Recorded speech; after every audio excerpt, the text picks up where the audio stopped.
Alur drama Interest of Love episode 2. Flashback ke waktu pertama kali An Soo-young datang ke Seoul. Dia merantau dari kampung halamannya ke Seoul. Sama halnya dengan di Indonesia ketika orang-orang merantau selalu takjub dengan keindahan ibu kota, dengan harapan bisa sukses di ibu kota. Soo-young menyewa sebuah rumah untuk ia tinggali sendiri.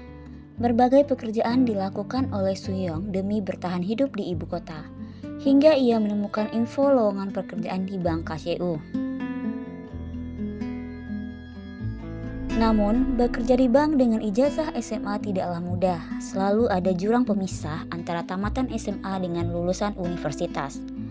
Adapun peluang untuk menjadi pegawai tetap saja itu hanya formalitas yang ujung-ujungnya orang untuk menempati posisi itu sudah ada.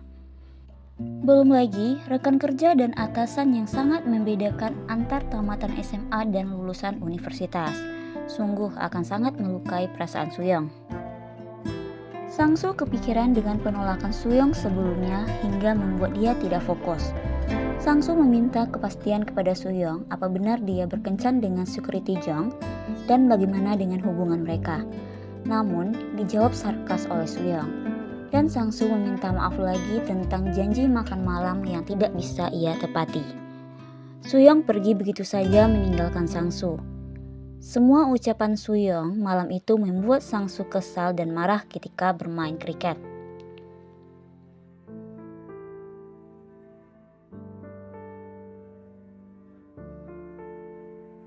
So Gyeong-pil menemani dua sahabatnya yaitu Sang-soo dan Suk-hyun yang lagi galau.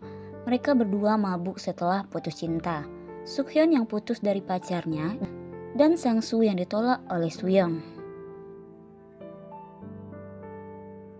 So Gyeong-pil penasaran ada apa dengan Sang-soo hingga dia mabuk seperti itu. Dia bertanya apa karena Soo-young, namun Sang-soo tak menjawab dan minum kembali. Sang-soo yang berjalan hendak ke kantor melihat Soo-young. Dan dia malah masuk ke kafe karena tidak nyaman bertemu dengan Soo-young. Sang-soo akhirnya membeli kopi untuk rekan-rekannya karena sudah terlanjur masuk ke kafe tersebut. Dia membagikan minuman itu kepada rekan-rekannya dan Sang-soo sengaja memberikan langsung minuman itu kepada Soo-young. Dan dia ingin membicarakan masalah mereka sebelumnya. Namun, Soo-young bersikap seolah-olah tidak terjadi apa-apa di antara mereka. Scene berganti di mana seorang ibu dan anaknya sedang melakukan pijat, di mana si tukang pijatnya adalah ibu Sang-soo. Wanita itu merupakan anak orang kaya. Dia bekerja di bank yang sama dengan Sang-soo tapi beda cabang. Seperti biasa, Sang-soo dan Gyeong-pil makan siang bersama di restoran Gokbak Tiram.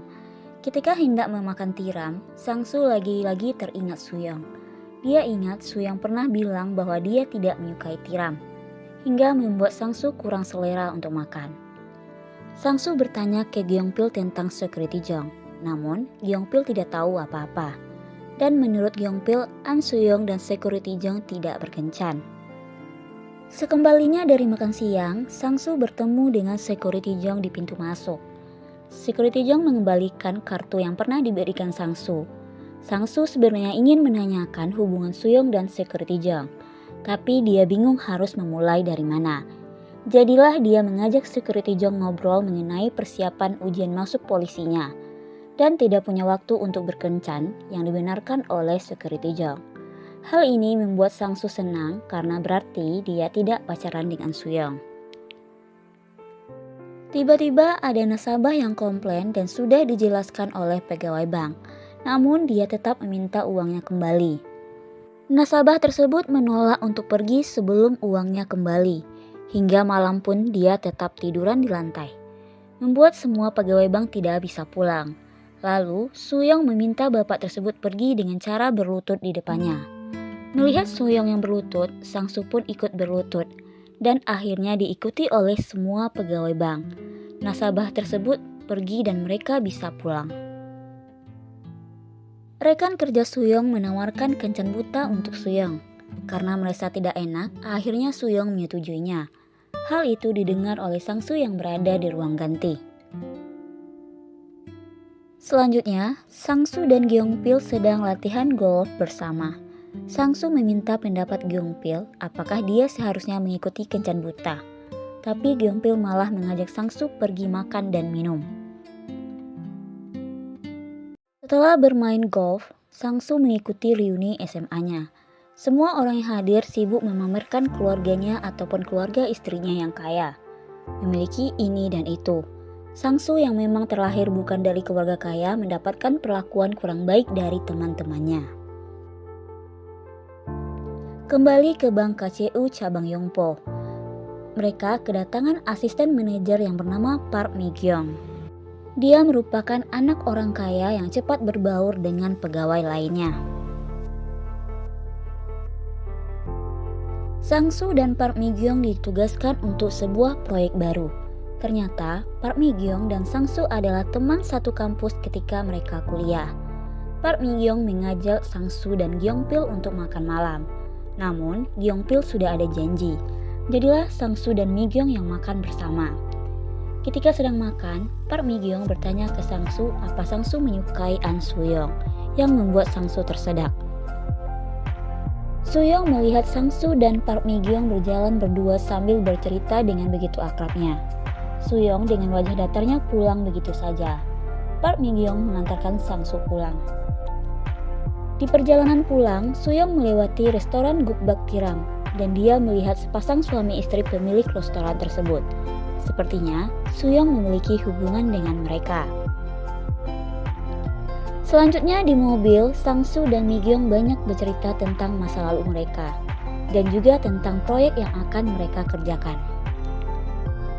Ketika waktu istirahat, semua pegawai wanita berkumpul. Mereka bercerita dan makan bersama.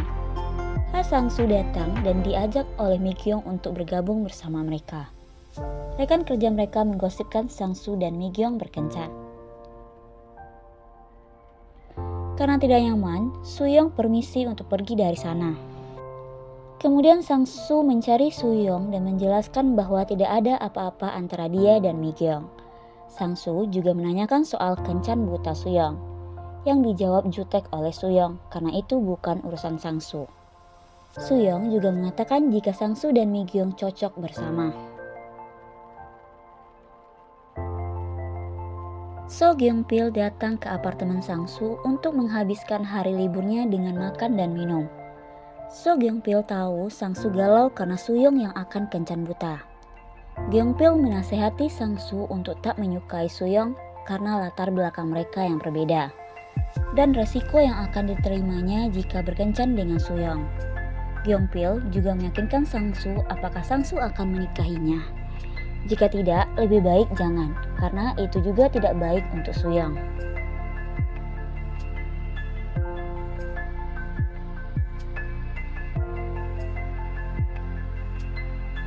Soo-young mendatangi kencan buta yang telah diatur temannya. Pria tersebut menanyakan Soo-young kuliah di jurusan apa. Mendengar jawaban Soo-young yang tidak kuliah dan hanya tamat SMA membuat pria tersebut agak kecewa. Ya, lagi-lagi perbedaan latar belakang pendidikan. Akhirnya Sang-soo memutuskan untuk menemui Soo-young. Dia berkali-kali menghubungi Soo-young, namun tidak diangkat oleh Soo-young. Sang-soo mendatangi rumah Soo-young dan mengiriminya pesan jika dia menunggunya. Soo-young yang mendapat pesan meminta supir taksi lebih cepat lagi. Setelah turun dari taksi, Soo-young berlari dan tidak melihat ada Sang-soo yang menunggunya di sana. Sang-soo mengikuti Soo-young dan betapa terkejutnya dia melihat Soo-young yang berpelukan dengan security guard.